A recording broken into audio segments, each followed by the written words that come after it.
আমরা এখানে কি করছি, আমাদের গন্তব্য কোথায়? যেন আমরা একদিন ঘুম থেকে উঠলাম আর তারপরে অনুষ্ঠানে আপনাকে স্বাগতম। কোনো প্রশ্ন করবে না, তাল মিলে চলতে থাকো। যত পারো উপার্জন করো, চেষ্টা করো যেন ফতুর না হয়ে যাও।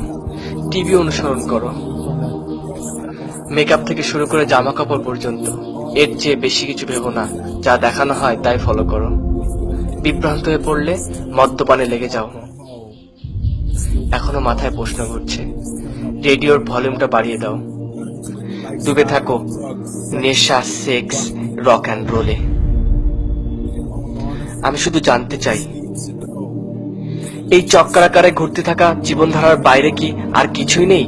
বৃদ্ধ হয়ে মারা যাওয়া, একটি সুখী পরিবার রেখে যাওয়া, আর রেখে যাওয়া একগাদা সম্পত্তি যার মালিক হবে অন্য কেউ। কবরে যাওয়ার আগে আমি আসলেই জানতে চাই,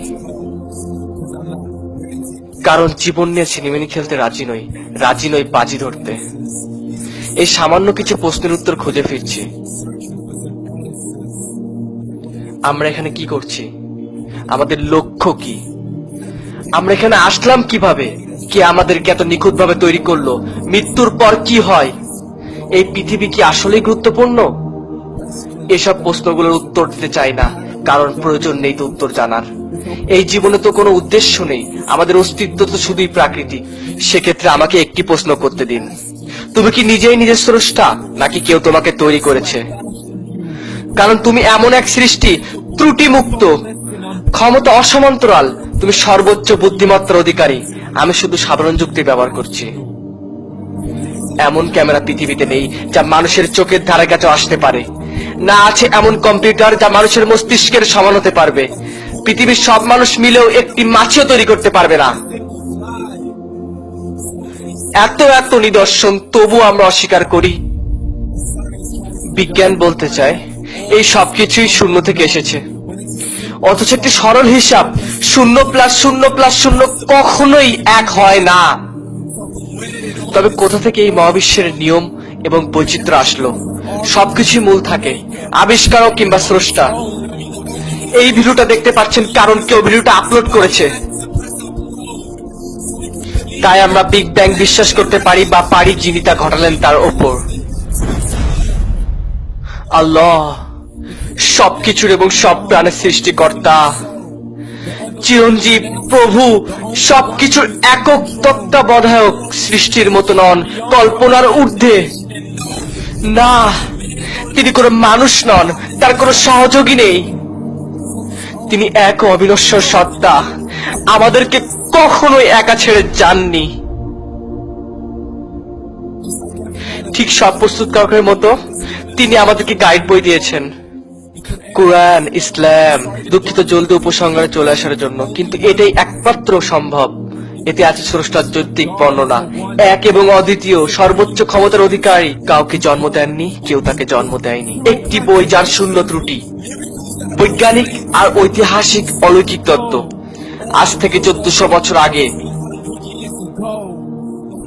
যেমন মানুষের ভ্রূণের নির্ভুল এবং পরিপূর্ণ বর্ণনা, মানুষের ভ্রূণের যে বর্ণনা কোরআনে আছে, সেটি সপ্তম শতাব্দীর বৈজ্ঞানিক জ্ঞান থেকে আসা সম্ভব নয়।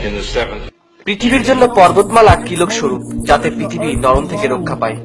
বিচ্ছিন্ন দুটি প্রবাহিত সমুদ্রের পানি কখনোই এক হবে না। গ্রহগুলো নির্দিষ্ট কক্ষপথে চলার তথ্য, আর এই ঘূর্ণায়মান প্রতিক্রিয়া প্রভাবের দিন এবং রাত হওয়া। মহাবিশ্ব প্রস্তুতকরণ তথ্য এবং প্রতিটি পানির উৎস পানি থেকে হওয়ার তথ্য।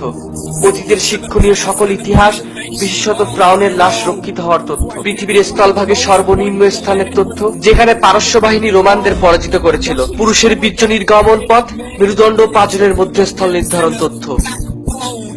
এখন পর্যন্ত একটি শব্দ পরিবর্তিত হয়নি। উত্তরদের কিভাবে সকল তথ্য জানা ছিল? আজ থেকে 1400 বছর আগে এমন এক ব্যক্তির উপর যে লিখতে বা পড়তে জানতেন না, শুধু উচ্চারণ করতেন, যা ফেরেশতা বাণী নিয়ে আসতো। যদি এখনো বিশ্বাস না হয়, কোরআনের মতো বাণী আবিষ্কার করে দেখাও। শত চেষ্টা করেও পারবে না, তাই তুমি সৃষ্টিকর্তা ও তার পাঠানো বার্তা নিয়ে হাসি তামাশা করলে।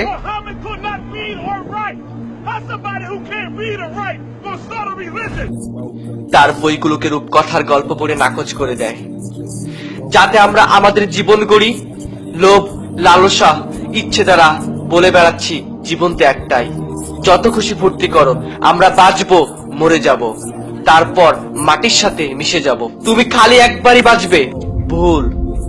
গাছপালা মারা যাবার পর বৃষ্টি আসলে নতুন করে তার জীবন ফিরে পায়। আল্লাহ প্রতিশ্রুতি যে আমাদেরকেও ঠিক একইভাবে তিনি পুনরুজ্জীবিত করবেন, আঙ্গুলের ছাপ থেকে নিয়ে পায়ের তলা পর্যন্ত অনুরূপ অবস্থায়। যখন সর্বদ্রষ্টা সর্বশক্তিমান আমাদেরকে এত কাছ থেকে দেখছেন, অবশ্যই আমাদের পরীক্ষা নেওয়া হচ্ছে, আমাদের সম্পদ, স্বাস্থ্য, পরিবার সবকিছুর মাধ্যমে। তাই বিশ্বাস করো, আমরা অবশ্যই পুনরুজ্জীবিত হব এবং ফিরে যাব সৃষ্টিকর্তার সামনে। হিসাব নেওয়া হবে আমাদের প্রতিটি কাজের, যখন তিনি আমাদের আমলনামা দিয়ে বলবেন, পড়ো, ভালো মন্দ, ছোট বড় আর বাকি যা কৃতকর্ম করেছো, তোমার হিসাব গ্রহণের জন্য তুমিই যথেষ্ট। এখন আমার সাথে রাগ করো না। তুমি ভেবেছিলে আমার কাছে কখনো ফিরে আসতে হবে না। তোমাকে পুরো একটি জীবন দিয়েছিলাম আমাকে খোঁজার জন্য, কিন্তু তুমি ব্যস্ত ছিল ও সব কিছু নিয়ে যাচ্ছিল ক্ষণিকের। পড়ো, সুসংগ তাদের জন্য যারা বিশ্বাস করেছে। আর যদি তুমি বিশ্বাস না করো তাহলে পড়ো, সেই দিনটি তোমার প্রথম দিন হতে দিও না। পড়ো।